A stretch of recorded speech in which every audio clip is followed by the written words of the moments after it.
Olá, bom dia meus amigos. Bom dia, Raíssa. Olá.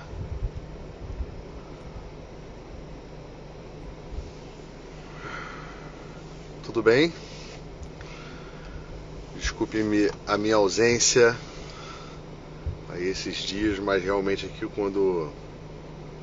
Tudo bem, graças a Deus. Quando começam algumas demandas do trabalho, aí às vezes alguns dias fica difícil de fazer o papo matinal, não tem como, né?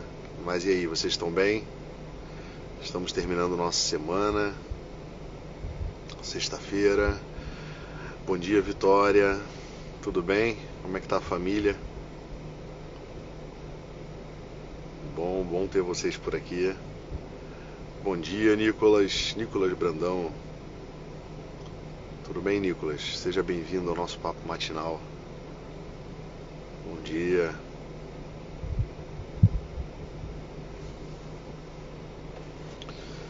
Bom dia, Rejane. Rejane, tudo bem? De volta aí, Rejane. Muito bom te ver aqui. Que bom, que alegria. Gosto de chegar aqui no papo matinal e ver os rostos conhecidos. Sejam todos muito bem-vindos. Vamos lá? 7h18, vamos começar o nosso papo matinal de hoje? Vamos lá, pessoal. Eu já devo ter falado aqui em algum lugar, né? Mas ao contrário às vezes do que a gente pensa, a solidão ela não é... Ah, tá. Tá se mudando? Rapidinho, desculpa antes da gente começar. Tá se mudando, Rejane? A mudança não é fácil, não. Eu também tive um período difícil aí de mudança. Eu costumo dizer que mudança leva 6 meses. Que a gente arruma as coisas principais, né? Mas ainda fica tirando coisa da caixa, ainda fica organizando e arrumando um monte de coisa, né? É difícil. Tem um segredo pra mudança. Deixa eu pagar um bizu pra vocês aqui. Isso aí eu falava muito com a minha esposa no período da nossa mudança. O segredo da mudança é você nunca olhar diretamente para o objetivo final. Nunca olha diretamente para o objetivo final. Olha sempre para a conquista de cada dia. Então eu lembro que quando a gente se mudou, aí aquele cansaço, descarregar tudo. Aí minha esposa falava para mim assim: Nossa, Maurício, mas tá uma zona. Eu falei: Olha só, nós não tínhamos casa e hoje nós temos. Aí vinha aquela felicidade, é verdade, né? Hoje nós já temos uma sala arrumada. Tá tudo uma bagunça, mas temos uma sala. Olha, agora a gente tem cama, agora a gente tem ar-condicionado. Então, ir curtindo cada momento, né? Cada espaço. Isso daí é fundamental. A mudança ajuda muito, porque a mudança é uma corrida de longa duração, né? Uma corrida de longa duração. Então é importante que a gente vá curtindo cada vitória, cada pequena vitória. Bem, mas vamos lá, né? Eu já devo ter dito em algum lugar aqui pra vocês que, ao contrário do que a gente pensa, a solidão ela não é uma bênção, mas a solidão é na verdade um opróbio, né? Uma dificuldade, uma luta, um obstáculo na vida do homem. É claro que, sobretudo nesse tempo da quaresma, a gente procura um maior recolhimento, mas de forma alguma e com toda certeza eu digo isso para vocês, esse recolhimento interior, essa busca por estar um pouco mais isolado para rezar, buscar mais o silêncio, buscar essas oportunidades, isso de forma alguma ele deve ser encarado como uma busca da solidão. Lá no Gênesis, lá no princípio, quando Deus tudo criou, ele criou o homem e viu que era necessário que o homem tivesse um companheiro, porque não era bom que o homem estivesse só. A nossa vida é uma vida acompanhada, é uma vida comunitária. Eu confesso para vocês assim, né? Eu não tenho palavras assim para expressar o bem que, por exemplo, a renovação carismática trouxe, por exemplo, para o seio da Igreja Católica. E eu sou fruto da renovação carismática. Sim, foi ali que eu reencontrei o gosto por ler a palavra de Deus, por estar... Ainda era adolescente, né? Tinha meus 14, 15 anos, mas ali que eu encontrei de novo um amor que queimava meu coração por Deus, né? E comecei a participar mais das coisas da igreja, ter interesse em estudar. Tudo isso quem me deu foi de fato a renovação carismática. Mas de fato, assim, houve uma influência grande ali, né, de um protestantismo. E uma coisa que me chamava muito a atenção eram músicas cristãs e católicas voltadas para o eu, né? Esse movimento ele não é novo na igreja, tá? Esse movimento de olhar para si, olhar de uma forma egoísta para si, né? E que de alguma forma é uma busca da solidão, né? Quando eu busco me exaltar diante dos meus colegas, né? Isso já aconteceu na história da igreja, no próprio movimento do Renascimento. Há esse olhar antropocêntrico, né? Olhando para o homem. E isso me chamava a atenção, né? Por quê? Porque como eu fui crescido dentro da igreja, ali com a minha avó, com a minha mãe e tudo mais, eu fui acostumado a frequentar, por exemplo, novenas de Natal, a ir à Santa Missa em família, essas coisas todas, mesmo quando eu ainda não ligava muito para isso tudo. Mas as musiquinhas que eu ouvia, elas foram entrando no meu psicológico, elas foram entrando na minha memória. E eu lembro que quase todas as músicas antigas da igreja, elas eram músicas comunitárias, né? Comunitárias. Que a graça de Deus cresça em nós sem cessar. Ou seja, nunca é uma música voltada para si, para os seus problemas, é sempre uma música comunitária. E eu vejo que de alguma forma Deus age conosco assim, né? Deus age conosco como um povo. Então a solidão ela não é de forma alguma algo bom. E até mesmo aqueles que buscam a solidão para uma vida mais íntima de oração, como é a vida de um monge, como é a vida de, às vezes, de um religioso enclausurado, ele não busca realmente uma solidão. Ela é uma solidão comunitária, né? É uma solidão vivida em comunidade, e quando chega ao extremo, é na verdade a grande presença, né? Porque não é muito bem uma solidão, mas um encontro com a presença de Deus, né? Com a graça que a gente tem falado. Então é importante a gente ter estabilizado esse conceito, né, de que a solidão não pode ser visto assim como algo maravilhoso, algo a ser buscado, né? E na nossa personalidade funciona assim também, né? O que é a imaturidade no mundo? Quando a gente chega nesse período da quaresma e a gente começa a fazer um exame de consciência mais aprofundado da nossa vida, facilmente a gente começa a perceber que nós temos muitas imaturidades, que em nós falta muita coisa para que a gente possa dizer sequer que estamos num caminho do bem, né? Para que a gente possa olhar para a nossa família e falar assim, poxa, eu estou caminhando bem com a minha família. Não, sim, eu sou um bom marido, eu sou uma boa esposa, eu sou um bom profissional no meu trabalho, eu sou um bom cristão. Esse caminho, ele não é um caminho... Quando a gente faz um exame de consciência, na verdade, se a gente for minucioso, a gente vai encontrar muito mais os nossos defeitos, as nossas falhas, do que realmente aquilo que em nós é virtude. E quando encontramos a virtude, chegamos à grande conclusão que o que temos e o que fazemos de bom, o recebemos de presente. Não é verdade? Recebemos como um dom, recebemos como um presente. Por isso no Evangelho, Jesus se assusta, né? Quando um soldado romano fala para ele, né? Bom mestre, o que eu preciso para ter a vida eterna? Por que ele se assusta com isso? Porque Jesus fala para ele assim, né? Por que me chamas de bom? Só Deus é bom. E isso assusta. Por quê? Porque apesar de toda a bondade, de tudo aquilo que Deus fazia no mundo, poucas pessoas conseguiam transcender e perceber que essa bondade, ela só podia vir de Deus. Porque somente Deus é a fonte da bondade, né? Somente Deus é de verdade bom. Então, quase sempre, quando nós vivemos um cenário como esse na nossa vida de imaturidade, a imaturidade está ligada a uma solidão. O que é a imaturidade do ser humano na figura da personalidade? A imaturidade é a ação solo de um personagem no mundo, né? É a ação solo de um personagem. Eu gosto de sempre trazer o exemplo das crianças, porque quando a gente vê a criança, a gente consegue ver mais ou menos como funciona o desenvolvimento do homem. Observem como que uma criança de 3, 4 anos, 5 anos ali, ela é somente um personagem no palco.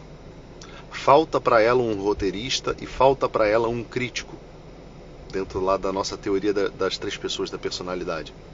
Falta para ela um roteirista e falta para ela um crítico. A criança, ela acorda todos os dias e sobe no palco da vida. Mas não há nela um verdadeiro planejamento, uma real esperança de algo profundo, duradouro. E ela também é incapaz de chegar ao final do dia e fazer uma análise, né? Olhar para trás, olhar para a ação do personagem no palco da vida e se perguntar o seguinte: eu agi bem? Eu agi mal? O meu personagem fez o que deveria fazer na vida? Ele cumpriu o roteiro que ele tinha se predisposto a viver? Esses movimentos, eles não são próprios de uma criança. E eu ouso dizer para vocês que grande parte da educação da criança é exatamente ensiná-la a ir desenvolvendo aos poucos o roteirista e o crítico da sua personalidade.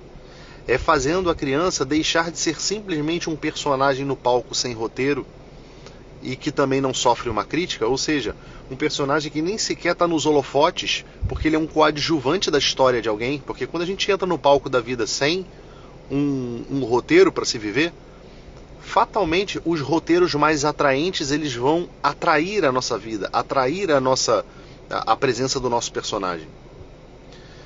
Por isso que eu digo para vocês, existem 2 caminhos: ou nós amadurecemos nessa vida, ou nós seremos eternos coadjuvantes de roteiros de outros. Vou repetir para vocês: ou nós amadurecemos nessa vida, ou nós seremos eternos coadjuvantes de outros roteiros. Bom dia, Daniel, tudo bem? Diego também, bom dia. Meu pai, olha aí, que beleza. Maravilha estar com vocês aqui hoje. Então eu vinha falando com vocês aqui, né? O amadurecimento, ele tem muito pouco a ver com os aniversários que nós celebramos, né? Com os cabelos brancos que nós temos ou com a ausência de cabelo que nós temos, né? Isso tem muito pouco a ver. O amadurecimento, ele tem muito a ver com a qualidade da presença que nós vivemos cada momento da nossa vida. Porque vejam, olha só, nós não somos capazes de lembrar de tudo que vivemos no nosso dia. Nós só lembramos daquilo que nós fomos uma presença atenta. Então o que acontece? É madura a pessoa que viveu neste mundo de uma forma atenta e conseguiu guardar algumas experiências e experiências importantes, tá? Porque veja, eu posso viver atento nesse mundo o tempo todo ao jogo de futebol. E aí eu vou saber tudo de futebol. Mas o que isso tem a ver com qual é a importância do futebol na vida humana, de uma forma geral? Tem essa importância, é uma diversão e tudo mais, é uma alegria, mas qual a importância disso no todo da vida humana, na finalidade do ser humano? É uma importância muito baixa. Então é capaz de eu chegar aos meus 50, 60 anos e eu sei tudo de futebol, eu sou uma enciclopédia, mas beleza, eu não aprendi as coisas fundamentais da vida, né? Diante das coisas fundamentais da vida eu fui insano, como eu falo com vocês aqui. Então, no fundo, a maturidade, ela é algo que a gente precisa buscar, e essa busca da maturidade, ela é esse caminho de retirar um personagem da solidão, de não sermos mais simplesmente coadjuvantes da história de alguém, mas aprendermos a chamar, a dizer eu, a falar que nós temos uma própria história. Então, voltando ao exemplo da criança, o que a gente faz com a criança? O que é o processo educacional de uma criança? É esse processo de retomada, né? De retomada não, de conquista de um roteiro e de um crítico na história. Só que o que acontece é o seguinte: hoje nós vivemos um período de grande infantilização. E é muito fácil encontrar adultos e até idosos que são profundamente imaturos. Profundamente imaturos por quê? Porque eles são simplesmente um personagem no palco. Eles acordam todos os dias de forma meio que inconsciente e se jogam no palco da vida para viver ao sabor de quê? Das suas sensações. Então ele acorda e se o vizinho tratou ele mal, ele responde mal. Se o marido não deu muita bola para ela, ela começa um dia com mau humor, dando patada em todo mundo. Se o chefe não chegou lá e não fez um carinho, não reconheceu com algum prêmio, algum trabalho que ela fez, ela passa o dia inteiro emburrada e começa a fazer tudo com má vontade. Não tem um plano alimentar e come o que vem na cabeça a hora que quer, de acordo com o que o prazer pede. Veja que isso tudo é a característica de uma vida imatura e que fatalmente nos levará ao fim daquela experiência da enfermeira australiana, né, que eu conto para vocês.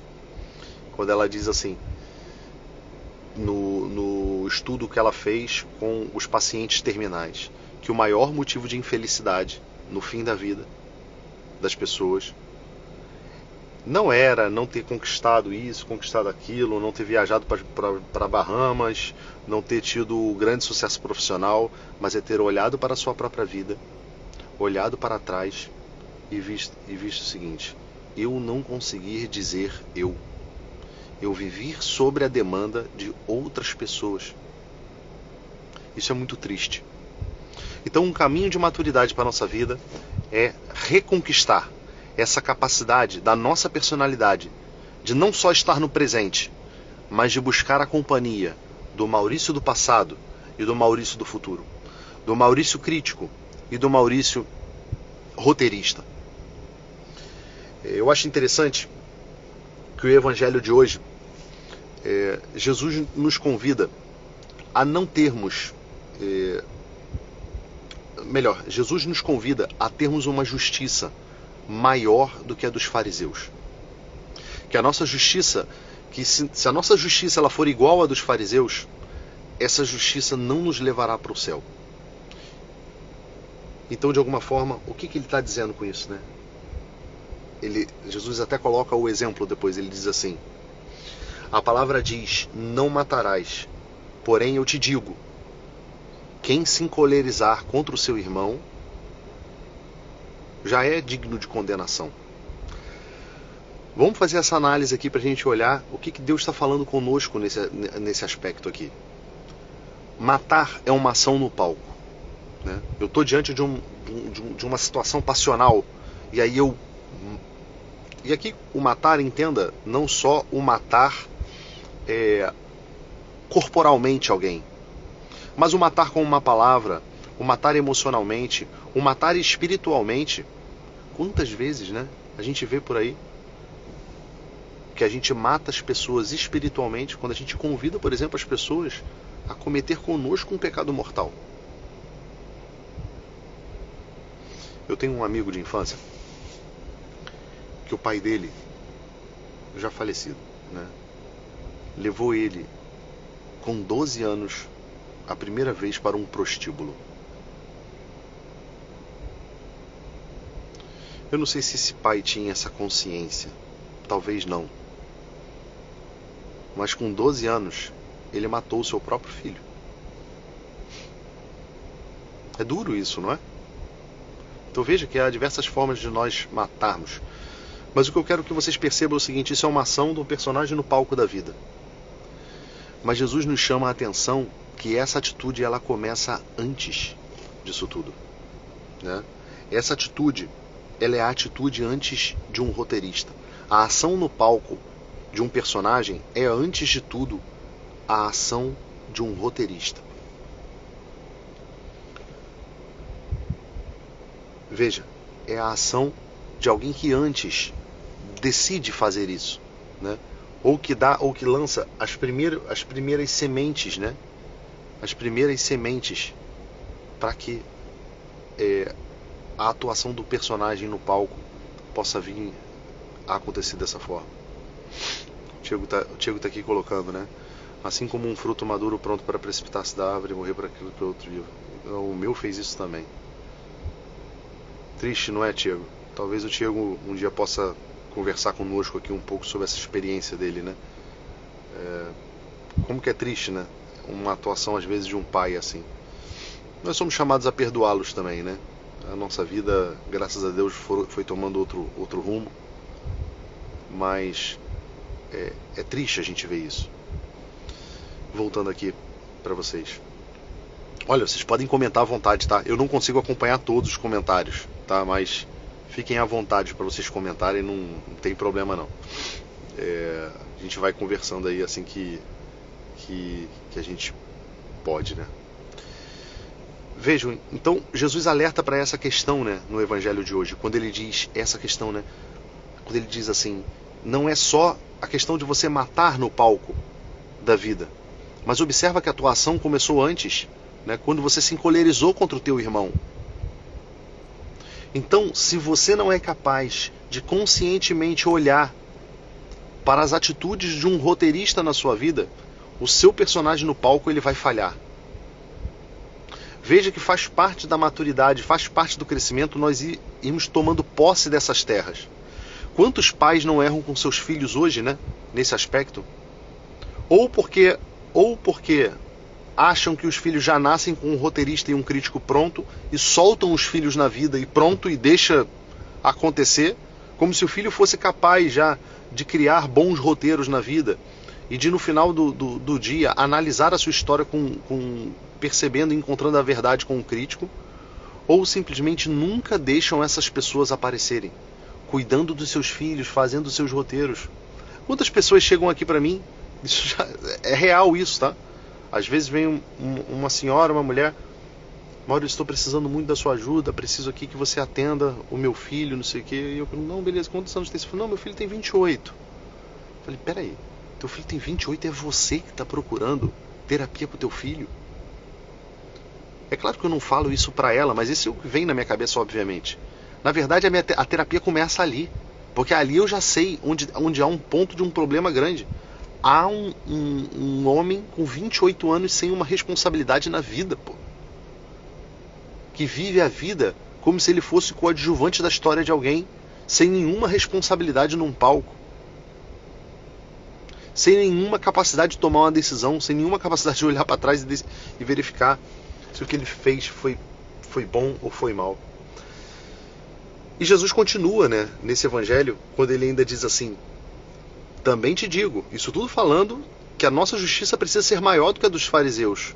E Jesus continua quando ele diz assim, se você também estiver levando a tua oferta ao altar e se lembrar que existe algum irmão que tem algo contra ti, volta, deixa a tua oferta aqui, vai lá, reconcilia-te com teu irmão e volta aqui para falar comigo.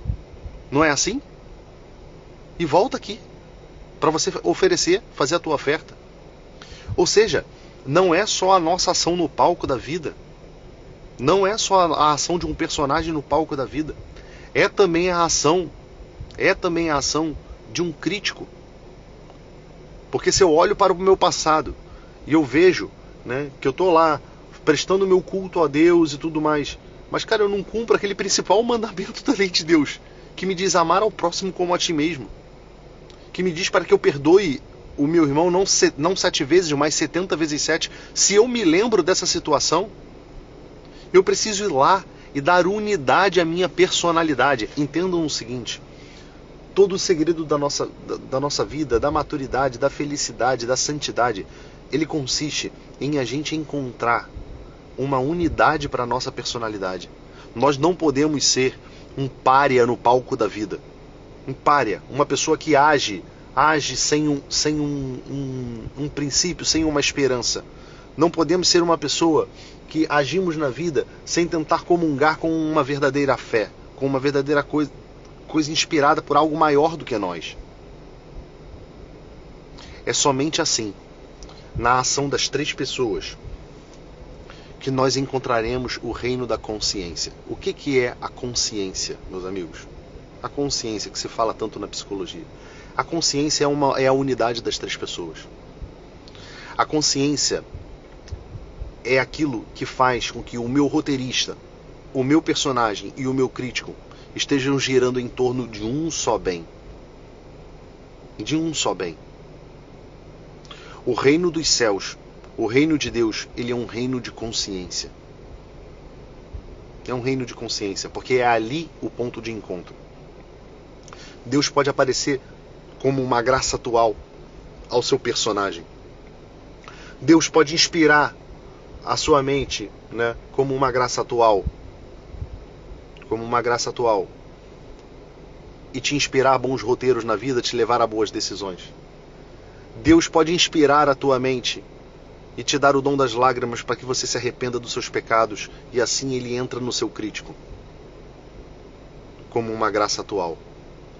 Mas é na sua consciência, na unidade das três pessoas, que Deus habita em você. É ali o lugar onde você pode encontrá-lo na oração de todos os dias. É ali o lugar onde foi colocado o selo, né, através dos sacramentos, o selo do batismo de Filho de Deus. Existe uma música da comunidade da Toca de Assis, né, muito antiga, mas que fala o seguinte, né, quero encontrar o tesouro, o céu que está em mim. Nessa quaresma, é isso que nós somos convidados, a encontrar esse céu que está em nós, esse lugar, esse ponto de habitação, esse habitat onde Deus fez morada. Mas esse lugar onde Deus fez morada não é no nunca chega do futuro, não é no instante só do presente e não é na nossa vida do passado, é na unidade das três pessoas. Se nós queremos ser maduros na vida, se nós queremos sair dessa jornada de 40 dias, mais maduros, melhores pais, uma melhor mãe, um melhor esposo, uma melhor esposa, um melhor profissional no nosso trabalho, um melhor cristão, nós devemos sair da vida solitária de um personagem e buscar encontrar e integrar na nossa personalidade um crítico de um passado e o roteirista de um futuro. Não uma pessoa, mas três. Mais três. Meus amigos, um grande abraço para vocês hoje, tá? Desejo a vocês um excelente dia e até segunda no nosso papo matinal, já que amanhã é sábado, tá bom? O Tiago está colocando aqui, reunir-se com Deus num lugar chamado consciência. É uma misericórdia imensa. É exatamente isso. Que maravilha nós podemos ter esse lugar para encontrar Deus em todos os instantes da nossa vida. Basta a gente poder se recolher um pouquinho no nosso silêncio, entrar no tesouro do nosso coração e lá poder conversar com Ele. Tá bom? Grande abraço para vocês, meus amigos. Um bom dia. Fiquem com Deus.